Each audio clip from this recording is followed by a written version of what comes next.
Bien, hablar un poco de este procedimiento especial de cobro de bolívares por intimación.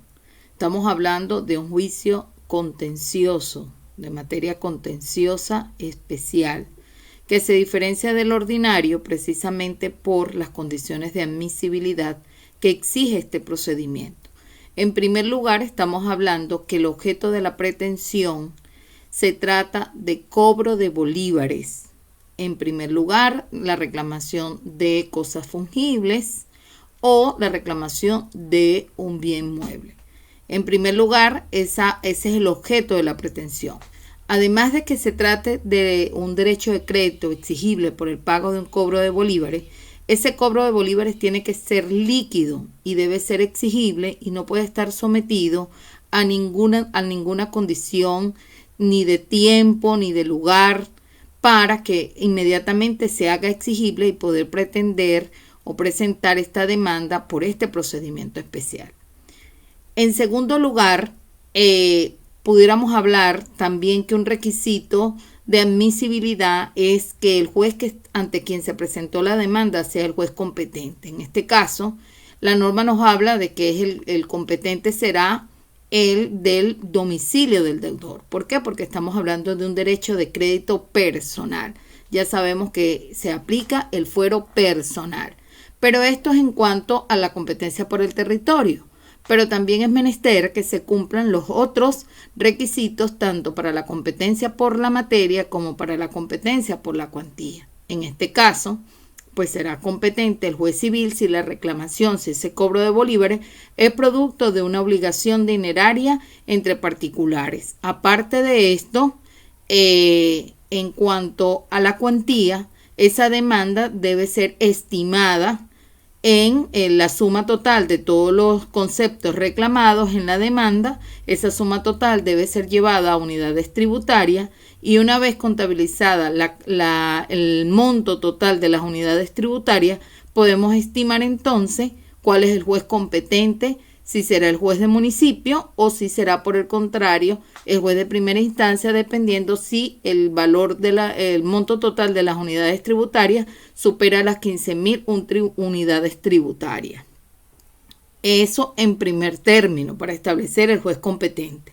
Pero también el juez, a los efectos de admitir la demanda, también revisará las pruebas escritas. Esto es muy importante y de aquí viene la especialidad del tema, que en este caso ese cobro de bolívares tiene que estar fundamentado en una prueba escrita. El artículo 644 nos habla de los tipos de pruebas en los cuales debe estar reposada la obligación. En este caso nos habla de que pueden ser documentos públicos, pueden ser documentos privados, pueden ser instrumentos negociables como la letra de cambio, el cheque, el pagaré, o puede ser una carta o una misiva. Es decir, puede estar representado en cualquier tipo de pruebas, tanto públicas como pruebas privadas, ¿verdad? En instrumentos privados. Entonces, esto necesariamente con esta prueba tiene que ser acompañada la demanda para que el juez en el momento del examen que le debe hacer a esa demanda verifique que se cumplan todos los extremos para su admisibilidad. Y por supuesto que el demandado esté en la República. No es posible hablar de este procedimiento si el demandado no se encuentra en la República y no ha dejado tampoco apoderado que quiera representarlo y así lo manifieste. O sea, ha dejado apoderado y manifiesta querer representarlo en este procedimiento por intimación. De tal manera que el juez, aquí vemos también en este primer momento que el juez tiene una especie de despacho saneador en este procedimiento por intimación. ¿Por qué? Porque le está permitido que si la demanda no cumple con los requisitos del 640, poder abrir un despacho saneador y pedirle a la parte demandante que cumpla con esos requisitos, ¿verdad? Pero también el 643 nos manifiesta las causales por las cuales el juez pueda declarar la inadmisibilidad. Por ejemplo, que la obligación que se reclame no sea exigible, esté sometida a una condición, o por el contrario, que no se haya presentado la prueba escrita. Estos son motivos por los cuales el juez puede negar la admisibilidad de la demanda en este procedimiento por intimación. Siguiendo, una vez que el juez admita la demanda, se da la apertura del procedimiento. En este caso, la apertura del procedimiento es a través de un decreto de intimación.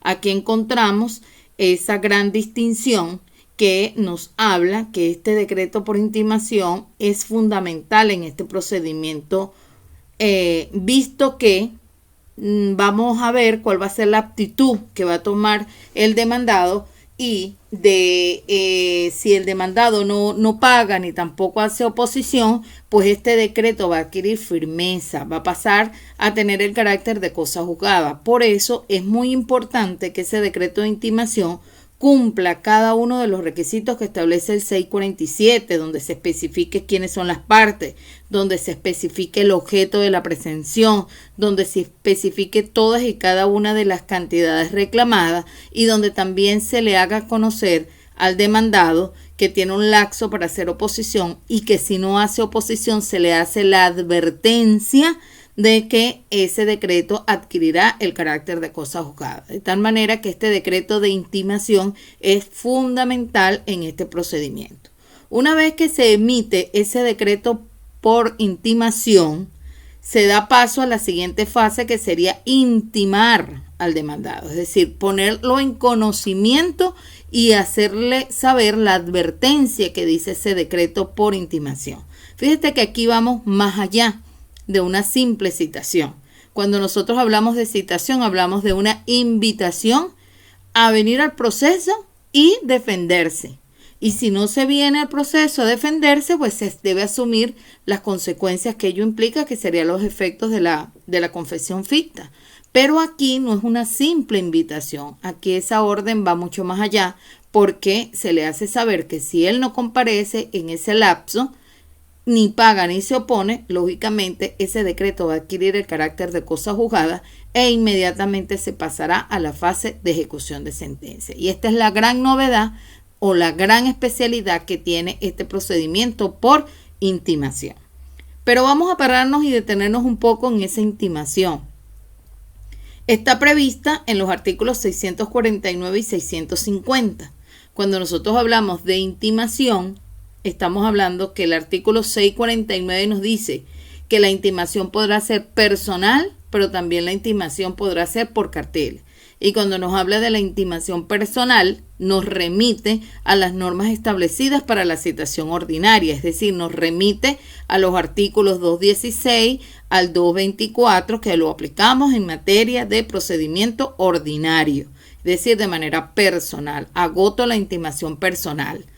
También se puede practicar acá la intimación presunta, que normalmente esto se da mucho en estos procedimientos por intimación, porque aparte de eso, el juez puede, inauditan alteram pars, decretar medida de embargo. Entonces, en estos casos, normalmente cuando se practican este tipo de medidas, en dichas medidas se encuentra presente el demandado y aun cuando no se ha librado aún la boleta de intimación, al estar presente en dicho acto, se produce en ese momento la intimación presunta. Entonces, vemos cómo también se aplica la intimación presunta en este procedimiento. Entonces, se puede hacer de manera directa o se puede hacer la intimación prima facie, que es la que practica el ciudadano alguacil, de acuerdo a lo establecido en el artículo 218. Que dicho sea de paso, recuerden que si el demandado se niega a firmar la boleta de intimación, entonces prosigue la última fase, la última parte del artículo 218, donde es el tribunal que tiene, a través del secretario del tribunal, fijar una boleta de notificación, cumpliendo, o sea, porque ¿qué pasa con la segunda parte del 218? Que no es que no se logró la intimación, porque el objetivo era poner o dar en conocimiento la existencia del juicio y esto se logra, solo que no tenemos un punto de partida para empezar a computar el lapso que viene para, en este caso, hacer oposición. Entonces no se sabe cuándo empieza a computarse ese lapso y por tal razón es necesario que se complemente el acto de intimación a través de la fijación de esa boleta de notificación que debe llevar el secretario y que una vez conste en auto es que empieza a correr ese lapso de 10 días que es para el acto siguiente, que sería pagar u oponerse. Si no se logra la citación personal porque no se ubica a la persona del demandado, tenemos que recurrir a la intimación por cartel. Y es ahí donde tenemos que leer con mucho detenimiento el artículo 650, en el cual vemos que el juez ordenará, aquí no es a petición de parte, sino que es de oficio, donde el juez ordena que se prosiga con la intimación por cartel. Por supuesto, vemos que en esta intimación por carteles se habla de un lapso que tiene la parte para comparecer, que también es un lapso de 10 días para venir al proceso y darse por intimado. Esta primera fase se debe cumplir una vez que se publican los carteles, se fijen los carteles, consten en el expediente, empieza a correr ese lapso de 10 días para que la parte venga a darse por intimado. Luego, en ese momento nosotros tenemos que apreciar y verificar si efectivamente la persona se dio o no se dio por intimada para proseguir con el siguiente lapso, que sería el lapso de 10 días para hacer oposición.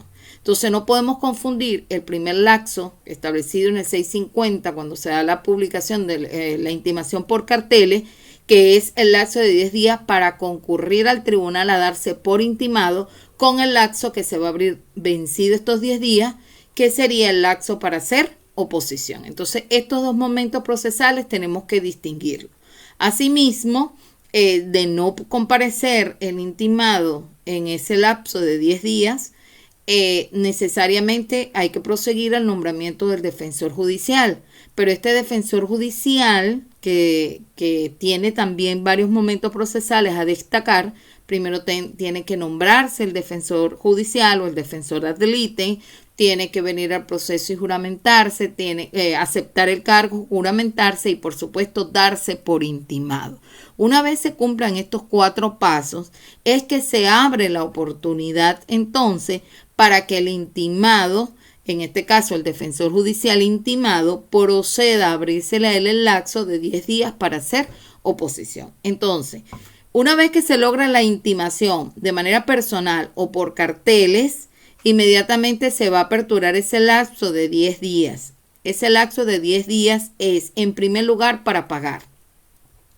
Si el demandado paga, vemos que el efecto procesal va a ser la extinción del proceso. Ya, todo termina allí, se logró con la pretensión. También puede suceder que en esos 10 días el intimado ni pague ni se oponga. Aquí es donde vemos el verdadero beneficio de este procedimiento por intimación. ¿Por qué? Porque al tomar esa actitud totalmente pasiva y en rebeldía por parte del intimado, entonces vamos a proseguir inmediatamente con la ejecución forzosa de sentencia. Y ya aquel bien que se encontraba embargado de manera preventiva, una vez que el juez aperturó ese cuaderno de medidas, una vez que admitió la demanda y aperturó el cuaderno de medidas y allí acordó una medida cautelar que la puede perfectamente acordar, entonces ya esa medida ya se va a proseguir una vez que se pase ese lapso de 10 días sin pagar ni hacer oposición, a continuar con los restantes actos procesales que se cumplen en la etapa de ejecución de sentencia, como ya ustedes lo conocen, que es el embargo ejecutivo, la publicación de los carteles, de remate, el justiprecio y por supuesto la subasta o remate, ¿verdad? Luego, otra situación que se puede presentar pasado estos 10 días es que el intimado venga al proceso y haga oposición. Aquí estamos hablando de una posición genérica, no necesita estar fundamentada. ¿Por qué? Porque la oposición da inmediatamente lugar a la apertura de una contención y ya se prosigue al segundo momento una vez hecha la oposición, que es la contestación de la demanda. Es decir, que no se confunden estos momentos procesales. Primero se hace oposición de manera genérica mediante una simple diligencia, basta decir solo me opongo sin establecer los motivos ni las razones de dicha oposición, y inmediatamente vencido ese lapso de 10 días se abre automáticamente 5 días para que se produzca la contestación de la demanda. En ese acto de contestación de la demanda sí va a ser el momento procesal para que el ejecutado exponga sus defensas, sus excepciones, sus cuestiones previas, si es que las va a traer al procedimiento, etcétera, etcétera. O sea, va a tener a gozar de plena amplitud para el ejercicio de sus defensas, tanto previas como de fondo. Y una vez que se produzca la contestación de la demanda, inmediatamente el juicio va a continuar. Y aquí nos tenemos que detener un segundo. Va a depender de la cuantía. ¿Se acuerda que les hablaba de la cuantía al inicio para la admisibilidad de la demanda? Bueno, aquí tenemos que tomarla nuevamente en cuenta. Porque la cuantía del procedimiento, de la demanda, me va a dar lugar al procedimiento que debe seguir una vez que se produzca la contestación de la demanda. Entonces, nosotros para este juicio también tenemos que revisar todo lo referente a las nuevas resoluciones que ha emitido el Tribunal Supremo sobre la cuantía, sobre la competencia por la cuantía. Entonces, pues, y de hecho, también debemos tomar en cuenta el valor de la unidad tributaria actual que recién acabó de ser modificada. Entonces, fíjense que si la cuantía no supera las 7.500 unidades tributarias, el juicio debe continuar por el procedimiento breve. Y si la cuantía supera las 7.500 unidades tributarias, continuará por el procedimiento ordinario, por las restantes etapas del procedimiento ordinario. Entonces, como vemos, este procedimiento por vía llamado cobro de bolívares por vía de intimación, pues es un procedimiento que es bastante sencillo si no se produce la oposición por parte del intimado. ¿Por qué? Porque inmediatamente pasaríamos, una vez vencido ese lapso de 10 días, a la ejecución forzosa de la sentencia, y como ya les comentaba, ello implica que caemos directamente en la cuarta etapa del proceso, que es la llamada fase de ejecución de sentencia. Entonces, de lograrse la oposición o de abrirse y efectivamente materializarse la oposición en el procedimiento, él va a seguir por el procedimiento que corresponda hasta llegar a sentencia, y ya será en la sentencia definitiva que se declare con lugar o sin lugar ese cobro de bolívares o esa pretensión específica. Lo único que también debemos tomar en cuenta, y es beneficioso también en este procedimiento, es el carácter cautelar que tiene el documento con el cual vamos al proceso. Ese carácter cautelar, de alguna manera, ya reúne ciertas condiciones de credibilidad, de que efectivamente ya existe el periculum in mora, es decir, que ya el intimado con esta prueba, que es una prueba de carácter ejecutivo, esa prueba le va a permitir al juez acordar de manera inmediata esa medida cautelar, porque se evidencia pues ese periculum in mora, que es un requisito indispensable para acordar las medidas cautelares en este procedimiento de intimación. De tal manera que con esta breve explicación, pues les invito a revisar las normas a partir del artículo 640 del CPC para que amplíen sus conocimientos en cuanto a este procedimiento, sumado a la revisión jurisprudencial que deben hacer acerca del mismo. Se despide su profesora Lisette Hernández.